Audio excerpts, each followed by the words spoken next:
आप देख रहे हैं डिजिटल एग्जाम भारत में विकास कुमार। मैं आज बहुत इंपॉर्टेंट मुद्दा पर बात करने वाला हूं। अभी तक सीटेट जुलाई जो 2025 में सीटेट जुलाई वाली अभी तक नहीं दिया गया है और ये प्रत्येक वर्ष सीटेट दो बार, एक बार जुलाई में एक बार अगस्त में दिया जाता था, लेकिन अगली बार सीटेट जो है जुलाई वाली अभी तक नहीं आई है नोटिफिकेशन। और दिसंबर क्या जुलाई में आएगी सीटेट या नहीं आएगी, तमाम मुद्दों पर मैं बात करना चाहूँगा। देखिए दोस्तों, सबसे बड़ी बात है कि सीटेट का नोटिफिकेशन अभी तक क्यों नहीं आया है। मैं इस मुद्दा की मैं बात करूं तो बहुत सारे विद्यार्थी परेशान है सीटेट को लेकर के। कहा है कि आगे वैकेंसी 4. बीपीएससी 4.0 आने ही वाली है, आप सभी लोग जानते ही हैं। बहुत विद्यार्थी परेशान चल रहे हैं। बाकी स्टेट की मैं बात करूँ तो 10 जून तक नोटिफिकेशन आने की बात हुई थी, जो कि अभी तक स्टेट का भी नोटिफिकेशन नहीं दिया गया है। तो मैं एक बात बताऊंगा आप लोगों को, सीटेट का नोटिफिकेशन की बात जो अभी तक नहीं दिया है, इसका क्या रीजन हो सकता है। मैं जहां तक बात बताऊं तो जो साइंस की जो एनसीईआरटी होती है, इस पे तमाम चीज़ें सिलेबस को मतलब कुछ चैप्टर को छांट के निकाल दिया गया है, कुछ चेंजिंग किया गया है एनसीईआरटी में। वो साइंस की किताब हो, साइंस की बुक हो या सोशल साइंस की बुक हो, ये तमाम चीज़ों पर कुछ न कुछ एनसीईआरटी चेंज किया है। और कुछ अंदर की भी कठिनाई हो सकती है, सीबीएसई की लापरवाही भी हो सकता है, जिससे कि सीटेट में अभी जो 2 बार हुआ करता था, अभी तक सीटेट नोटिफिकेशन नहीं दिया है। हमको लग रहा है जैसा कि अभी जुलाई वाली सीटेट का नोटिफिकेशन अगली बार 2025 में नहीं आएगा। और ये तमाम विद्यार्थी जो है कठिनाई का परेशान अभी तक उठा रहा है और तैयारी कर रहा है। कहते हैं दोस्तों, कहा जाता है जिंदगी बिखरेगी नहीं तो निखरेगी कैसे, जिंदगी बिखरेगी नहीं तो निखरेगी कैसे, और उलझेगी नहीं तो सुलझेगी कैसे। जिंदगी बिखरेगी नहीं तो उलझेगी कैसे, और बिखरेगी नहीं तो निखरेगी कैसे, और उलझेगी नहीं तो सुलझेगी कैसे। तो अपने आप को उलझते रहिए सीबीएसई बोर्ड से, कभी तो बिहार बोर्ड से। बिहार बोर्ड वाली बात करता हूं मैं। स्टेट जो 10 जून तक देने वाला था, अभी तक नहीं दिया है। और मैं बात करता हूं, बहुत सारे विद्यार्थी परेशान है सीटेट की तैयारी। देखिए सीटेट होता क्या है, सीटेट कोई किताब आप पढ़ लीजिएगा, रट लीजिएगा, सीटेट नहीं निकलने वाला है।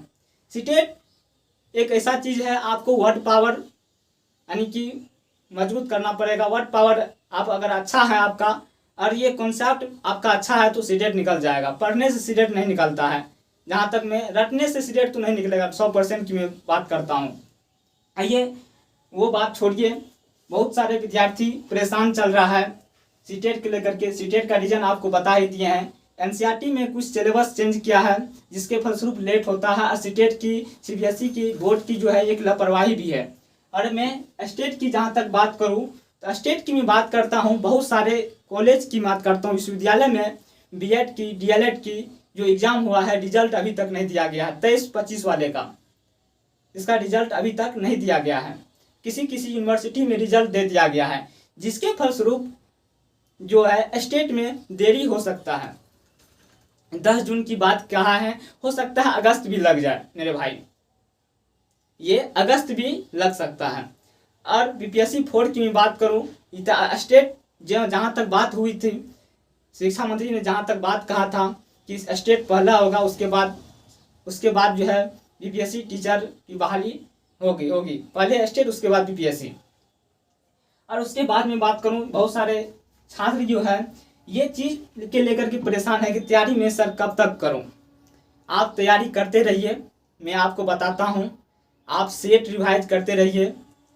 और जो सीटेट का सिलेबस है ना मेरे भाई, एनसीईआरटी जो बुक होता है ना केंद्र सरकार का, ये चीज़ को आप लाइन बाय लाइन पढ़िए और समझ के पढ़िए क्या कहता है, रट के नहीं, समझ के पढ़िए। हम कहते हैं अगर 6 to 8 का तैयारी करते हैं, एसएसटी पेपर हो या साइंस पेपर हो, आप 100% क्वालिफाई सीटेट कर जाइएगा। अब एनसीईआरटी को मेन फोकस देकर के मेन मुद्दा बनाइए।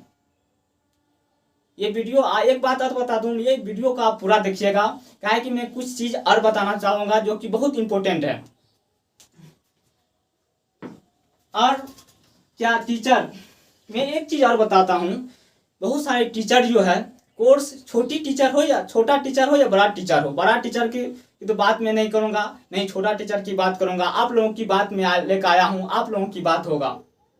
दोस्तों मैं बता देता हूँ आप लोगों को, बहुत सारे टीचर जुलाई वाला भी कोर्स बेच दिया है, आप सभी लिए भी होंगे, ये अच्छा बात है, आप सभी लिए होंगे, लेना भी अच्छा वाला बात है, लेकिन कोर्स तो भेज दिया है, लेकिन इसके लिए आवाज़ भी तो उठानी चाहिए। उन टीचरों को, जो टीचर यानी कि जिसका आप कोर्स खरीदे हैं, उसके लिए उन टीचरों को आवाज़ तो सीबीएसई बोर्ड के सीटेट के लिए आवाज़ भी उठाना चाहिए विद्यार्थी के हित में। क्या अपना काम बनता, बाहर में जाए जनता, मतलब स्टूडेंट चले जाए, कहीं का नहीं रहे। तो आप ये चीज़ भी सोच समझ करके आप टीचरों के जो है इमोशनल, आपको इमोशनल ब्लैकमेल भी करते हैं बहुत सारे टीचर, इसके अंदर जाल में नहीं फंसना है। उसके बाद में आपको बता देता हूँ, इस चैनल के माध्यम से आपको नोट मिलेगा एनसीईआरटी का लाइन बाय लाइन, और जो इम्पोर्टेंट मुद्दा है, जो फैक्टर सीटेट में पूछा जाता है, वही चीज़ें आपको इस चैनल के माध्यम से दिया जाएगा। डिजिटल एग्जाम भारत जो मेरा चैनल है, इस चैनल के माध्यम से आपको दिया जाएगा। आप अगर नए हैं तो चैनल को जरूर सब्सक्राइब कर लीजिएगा, और वीडियो अगर अच्छा लगेगा तो लाइक भी कीजिएगा। उसके बाद में सीटेट में क्या क्या पूछा जाता है, उसका सिलेबस थोड़ा सा मैं एक झलक बता देता हूं आपको। दोस्तों सीटेट 1 to 5 में जहां तक बात करूं, जो डीएलएड वाले विद्यार्थी है 1 to 5 भरते हैं, इसके में सीटेट में सीडीपी पूछा जाता है, जो कि 30 नंबर का पूछा जाता है, और मैथ पूछा जाता है जो कि 30 नंबर का पूछा जाता है। ईवीएस रहता है वही एनसीईआरटी 1 to 5 का, 1 to से लेकर 5 तक 30 नंबर का पूछा जाता है। हिंदी की मैं बात करूँ तो 30 नंबर का पूछा जाता है, संस्कृत की मैं बात करूँ तो 30 नंबर का पूछा जाता है, 30 नंबर का पूछा जाता है। ये टोटल जो होता है ये 150 नंबर का पूछा जाता है। और उसके बाद मैं 6 to 8 की बात करता हूँ। दोस्तों 21 लाख विद्यार्थी में सिर्फ 1 लाख विद्यार्थी 1.5 लाख पास न हो पाता है सीटेट, इतना कठिन है। इस चीज़ों को गौर से समझिएगा, थिंकिंग कीजिएगा चीज़ों पे। मैं 6 to 8 का सिलेबस बताने के लिए जा रहा हूँ। तो दोस्तों 6 to 8 का मैं सिलेबस बताऊँ तो सीडीपी 30 नंबर का रहता है, ठीक। उसके बाद मैथ साइंस की बात करूँ तो मैथ साइंस जो 60 नंबर का रहता है, इसमें मैथ साइंस, और हिंदी रहता है 30 नंबर का, और संस्कृत रहता है मेरे भाई 30 नंबर का, संस्कृत भी रहता है, संस्कृत भी 30 नंबर का रहता है। टोटल जो होती है 150 नंबर का कोई पेपर होता है टोटल 6 to 8 में। और एसएसटी की मैं बात करूँ, ये तो साइंस वाली 6 to 8 की बात करता हूँ मैं, एसएसटी की मैं बात करता हूँ तो ये सीडीपी और हिंदी या संस्कृत 30 नंबर का ये सेम रहता है।